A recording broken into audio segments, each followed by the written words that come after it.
първото и най-важно нещо е да се запази спокойствие. Той не го казва, защото поради тази подготовка, за която споменават, за нас вече е рутина, като стане нещо извънредно, да се чувстваме по-спокойни. И т.е. да можем хубаво и добре да оценим ситуацията и да знаем какви действия да предприемем. Но това е плод на подготовки, тренировки, обучение и тези неща. Но първото и важно нещо е човек да запази спокойствие. Че по закон този отпуск е неплатен. Тоест това е страхотно, ако щом Софийска вода това ако прави. Прави го, да. Да. Насърчаваме очевидно. Насърчава, Софийска вода насърчава участието в доброволчески начинания, така че това е един абсолютно добър пример.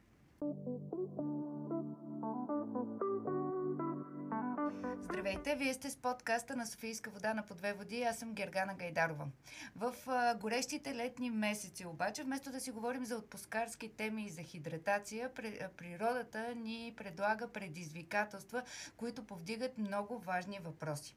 Само през юли месец в страната са горяли над 3500 пожара, 800 декара горски територии са засегнати от огнената стихия.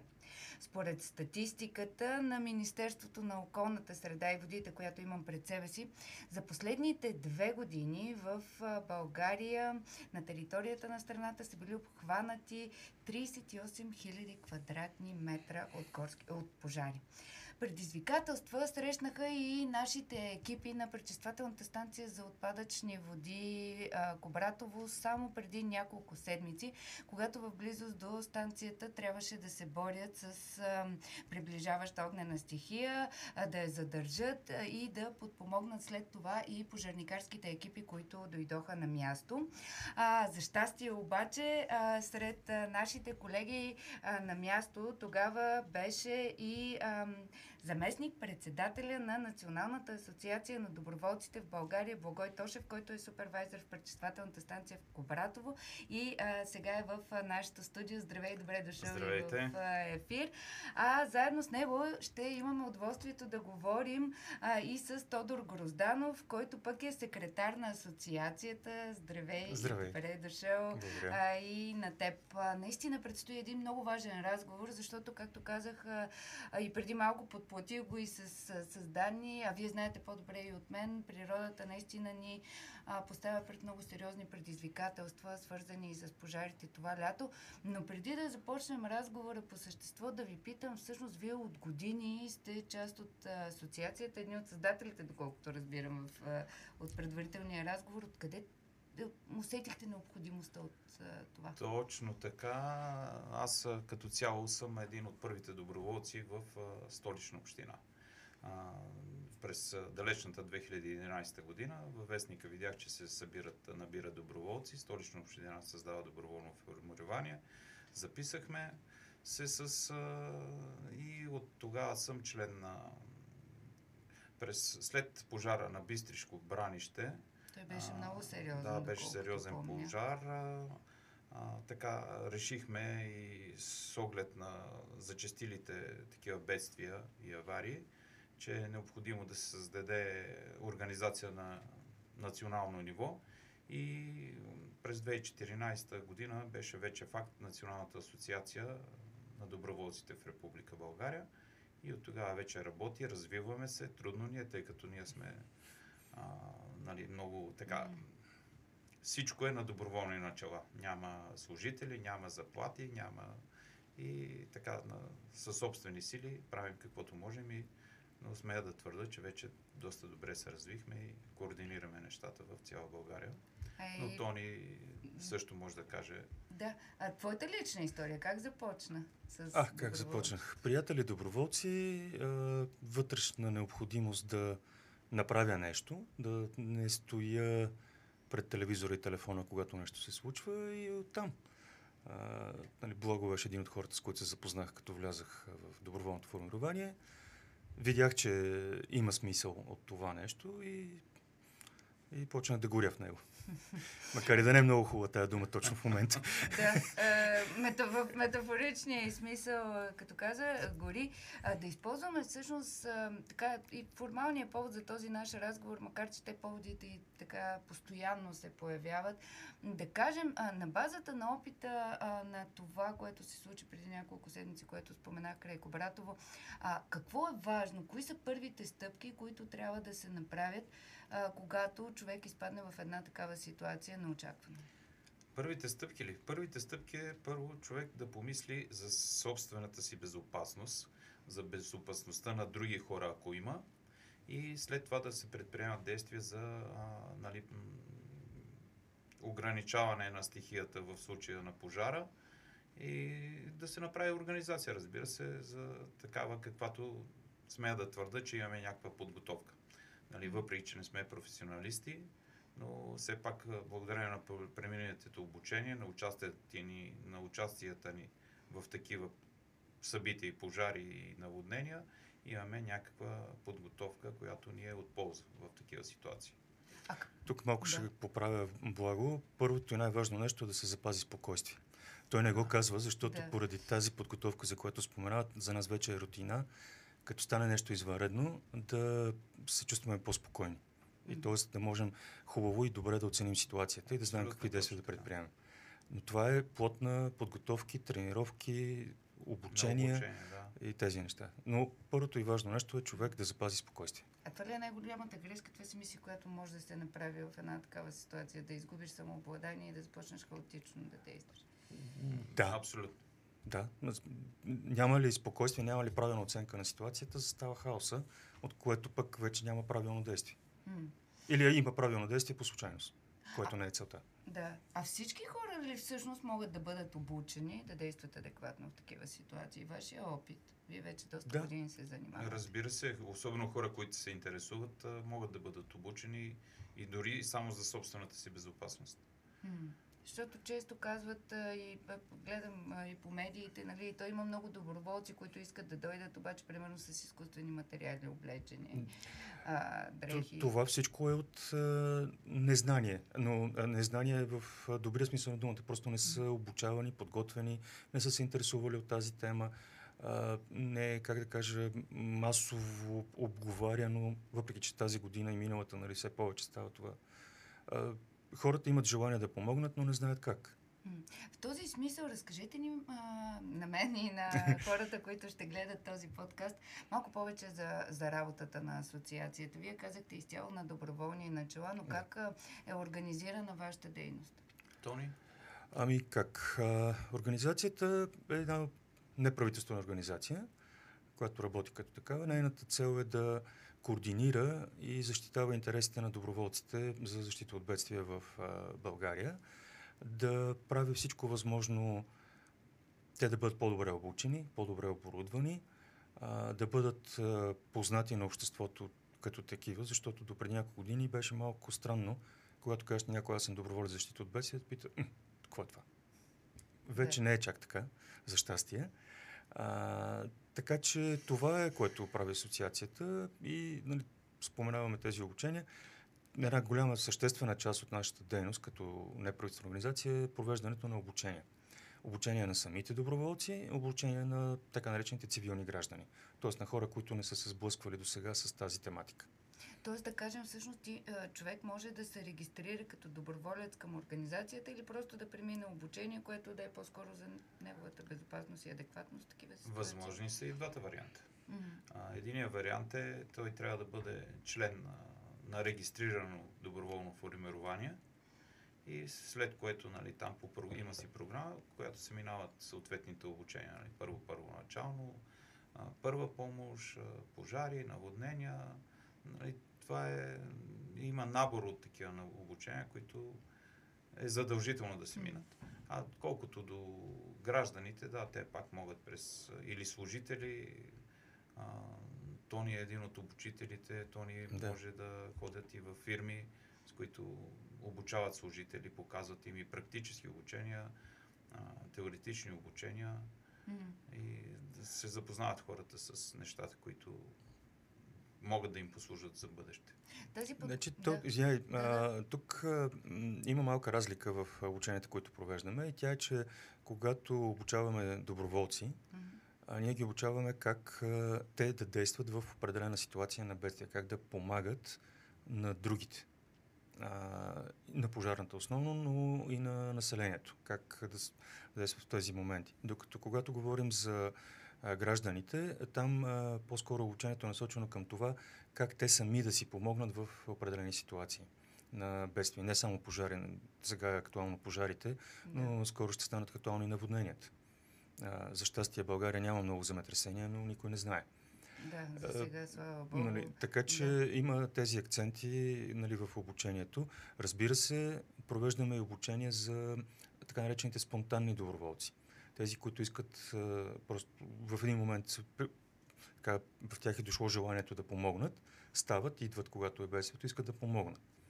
Обучаваме и ги тях как да се държат и какво да правят. Специално за горските пожари това е много важно. В този смисъл, когато човек е регистриран към асоциацията, тогава има някакъв ангажимент, когато възникне бедствие, пожар, наводнение, се събирате задължително, тогава вече ти се ангажираш с тази дейност. Да, точно така. Другия вариант, когато попаднеш в такава ситуация, да можеш да реагираш. Точно така. Защото по-голямата част от населението, нали, това е тема, която има далече от мисълта, липсва тази мисъл, че нещо може да се случи и как да действам в такава ситуация. Така не сме обучавани от малки. Все още. Затова, нали, много често ходим и ние в училища и детски градини включително, да говорим на децата от малки да свикват с тази мисъл, че бедствие има и при тях може да се направи нещо. Вашето наблюдение, защото аз в началото започнах с тази статистика, всъщност всички сякаш имаме усещането, без да се фокусираме толкова много върху тази тема, че екстремните природни явления се зачестяват. Потвърждава ли се от вашия опит това? Определено е така, да. Така е. Стават по-екстремни явленията, стават по-внезапни, което също е проблем. Що се отнася до горските пожари и въобще пожарите в природата, специално в България, последните 2 години са много, много сериозни. Но трябва да се има предвид, че в момента сме, така гледайки статистиката назад, в един 10 годишен пик. На всеки 10 години има пик на пожарите. Лошото е, че преди 10 години, когато е имало пик, са били доста по-малко като площ и размер пожарите. И силно се надявам, че миналата и тази година наистина се пика и след това ще спадне, а не да продължаваме нагоре. Да се надяваме. Да, така или иначе. Особено тази година с толкова домове изгоряха. Това е абсолютен пик. Екстремно е положението, но освен да се надяваме, трябва и да се подготвяме. Връщам те, вие по-добре от мен всъщност го знаете това нещо. Връщам те, Благо, към преди няколко седмици случая на Кубратово. Как реагираха колегите? Ти всъщност единствения, който е член на асоциацията ли беше там? Да, аз съм единствения, който имам някаква така подготовка и успяхме, но колегите, когато им кажеш и когато не се страхуват, както в началото Тони каза, трябва да се запази спокойствие, и като така разпределиш нещата и се случват. Всеки да си знае мястото и с каквото е възможно най-добре и най-адекватно да окаже помощ. И се случиха нещата. За щастие успяхме да задържим пожара, ограничихме го и след това го потушихме напълно. Сега ние трябва да кажем, че ние в Софийска вода и като част от Veolia имаме традиции по отношение на доброволчеството, но тук говорим за един друг тип доброволчество. Ние си говорихме и преди да започнем този запис и този разговор, че тук не става дума, вие сте и по различна нормативна рамка, която касае доброволчество при бедствия и аварии и реакции. Да направим разликата, за да поговорим малко и за това какво е необходимо по отношение на отношението и на организациите да подготвят своите служители, защото ние наистина сме отворени към тази тема и вече обмисляме сериозно този въпрос. Хубавото при нас, като доброволци, е, че за нас има закон от 2013 година. Закона за защита от бедствия. Ние сме, тъй като нашата дейност е рискова, тя трябва да бъде законово регламентирана. И е така. Има своите недостатъци, има неща, които трябва да се оправят със сигурност, но хубавото, нали, за нас е, че все пак имаме регламентация по закон. Регламентирано е как се създава доброволно формирование, как се обучават доброволците, кой има право да бъде доброволец, къде, как. Регламентирано е включително и отсъствието от работа по кодекса на труда, когато сме на акция. С обученията е малко по-специфична ситуацията, но като цяло за нас има регламентация. Когато се касае вече обаче за доброволци, които не са по закона за защита от бедствие, т.е. не са в формирования, дори да участват по време на бедствия, там нещата са в правната мъгла. Няма регламентация, не е много сигурно и точно какво става, кой има право да участва, как да участва, кой носи отговорност за него и тези неща. Трябва да се надгради нормативната... Да, именно за това трябва този закон за доброволчество, за който много се говори, за хората, които се включват в някои спонтанни инициативи. Спонтанните доброволци, за които говориш при обучение. Тези и нали, в някои други доброволчески инициативи, които не са пък свързани с такава високорискова дейност като нашата. Аз обаче ще се върна при регламентацията. Всъщност, ти като служител на Софийска вода, смяташ ли, че тук има условия за хората, които са доброволци? Каква е при нас? Разбира се, това абсолютен добър пример е, че Софийска вода предлага платен отпуск за участие в такива доброволчески акции, да го кажа, като дори там има и нали, заплащането е добро, нали, платена отпуска и няма никакъв проблем с освобождаването от работа на който да е доброволец. Тук може би трябва да обърна внимание, че по закон този отпуск е неплатен. Тоест това е страхотно, ако щом Софийска вода това прави. Прави го, да. Насърчаваме очевидно. Насърчава, Софийска вода насърчава участието в доброволчески начинания, така че това е един абсолютно добър пример. С оглед наистина все по-екстремните явления, на които ставаме свидетели, наистина тази политика, предполагам, ще продължи да се развива и по отношение на обучението. Защо е важно? Има ли интерес всъщност от страна на организации вече да обучават своите служители групово в асоциация? Да, има вече интерес. Ние отнени няколко години, за да разработим програма, която да е според нас достатъчно адекватна към нуждите на гражданите. Вече има интерес. След първите обучения, които проведохме миналата и началото на тази година, интересът се завиши. Искат да повтарят, същите служители искат отново да го минат, други служители искат вече да минат. Организациите смятат, че това е било полезно за техните служители. А още трябва да си им преди също така, че те са и нормативно задължени да правят подобни обучения организациите, големите работодатели. И всъщност нещо полезно отива към техните служители.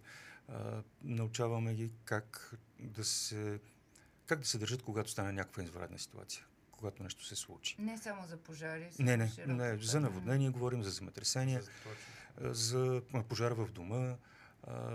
Научаваме хората как да ползват пожарогасител, защото се оказа, че никой почти не знае. Аз трябва да си призная, че на мен би било трудно, ако трябва да в извънредна ситуация. Нали, то е нещо изключително лесно, което всеки трябва да знае. Въпреки, че съм шофьор. Да. Може би си вече казах. Да, трябва да знаем къде и как да го ползваме. Нали, такива неща, които са чисто практически за хората. Нали, къде да се скрият по време на земетресение, нали, на труса, какво да направят. Също така, нали, част от обучението ни е да ги научим какво да има в спешната им раница. Това, което стана преди няколко месеца толкова известно поради изказването на еврокомисария, че трябва да си имаме храна за 3 дни. Нали, то е отдавна измислено, знае се какво и как и защо. И учим хората и това да направят. Можем да научим хората как да направят дига пред дома си, когато очакват наводнение. защото съм виждал такива изпълнения на Диги, че просто не искам. От ефекта може да стане дефект. Да, определено. Но това е от липсата на знание и обучение на хората. Те, нали, не че не могат или не, нали, са направили някаква глупост нарочно. Просто никой не им е казал как е правилно. Направи ми впечатление, от миналата година казваш за тези обучения, че са започнали и тази. Очевидно това е едно поредно доказателство, че това са екстремни нови предизвикателства, които стават все по-масови. Така ли? Може да се каже. Другото е, нали, аз лично не съм виждал и някой да го предлага на пазара това нещо до момента. Така че може би сме оцелили пък и някаква ниша. В училищата също ходим ученици, много, нали, обучаваме на тези неща, включително детска градина. Разбира се, на доста по-базово ниво. Не очакваме от децата детските градини да строят диги. Да. Полезно наистина. Променя ли се отношението на хората към това, всъщност, че то става граждански ангажимент тази работа? Как ви изглежда на вас? Мисля, че вече се променя. Хората осъзнават и разбират ползите от такава дейност. Но още има какво да се прави. Разяснение, обучение, както Тони каза, и така нататък, за да са наясно хората и от ползите, и най-вече за собствена защита. Хора за спонтанни доброволци говорим. Все още повече индивидуалните обучения, в смисъл индивидуалната инициатива при обучение ли водеща, или организациите повече включват своите служители в такива обучения? Горе-долу наравно е към момента, тъй като ние правихме и такива обучения, които желаящи да се запишат, нали, да проведем такова обучение, и имаше интерес. Когато го правим към организации, също. Техните служители имат интерес, записват се. Колко време отнема един човек да бъде подготвен за реакция в такива ситуации? Зависи за кое говорим, нали? Дали за гражданин или за обучен доброволец. Ако говорим за гражданите, не отнема чак толкова много време. Няколко курса обучения, малко, нали, също след това да се занимава с темата, да попрочете тук-там, за да схване неща или да си припомни неща, докато ако говорим за обучените доброволци, това си отнема години. Първоначалното обучение е няколко месеца, но то е базово. То е само за да може да знае регистриран доброволец къде се намира в единната спасителна система, какво да прави, когато отиде на терен, най-основните неща, и след това започва надграждането, което не свършва. Благо, ти като познаваш нашата организация, като Софийска вода, и много добре познаваш и асоциацията, какво би препоръчал? Кое е обучение за доброволците, или това специализиран доброволец или гражданско? На първо време, разбира се, то е по-лесно. Базовото обучение, нали, гражданското, би било полезно на всички наши колеги. Нали, без изключение на всички. Ще бъде от изключителна полза.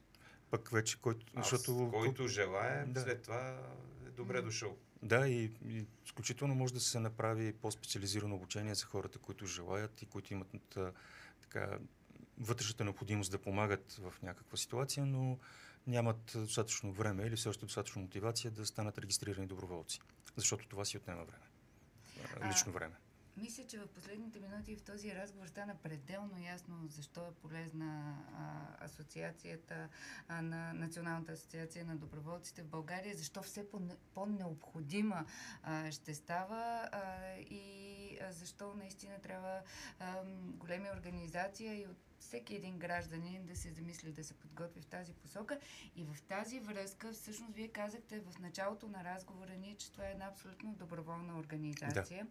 В тази връзка тя може ли да бъде подкрепена? Може, разбира се. Никой не отказва подкрепа, включително и финансова. Част от подкрепата, която се осъществява, са именно тези обучения, нали, които за корпоративни клиенти са платени. Целият приход от тези обучения отива за издръжката на организацията и за закупуване на оборудване за доброволци. Иначе имаме кампании ежегодни, включително в момента тече кампания за закупуване на оборудване за доброволци, които се борят с горските пожари. Но това не е само тази кампания, след това ще дойде време за борба с наводненията. Тоест ние винаги имаме нужда от дарения и тук разчитаме наистина на големите корпорации, защото те имат тази възможност. Когато преценят, че нашата дейност си заслужава, да направят дарение, което в огромната си част отива за закупуване на оборудване за справяне с бедствия или последиците от тях. Разбира се и за обучение на самите доброволци, но огромната част е за оборудване, което е скъпо. От личен опит знам, че вашия сайт много лесно се намира в интернет, така че там хората могат да намерят повече информация.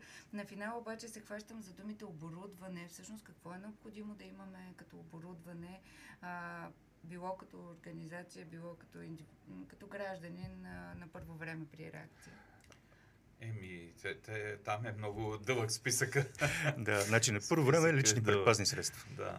Лични предпазни средства е абсолютно задължително.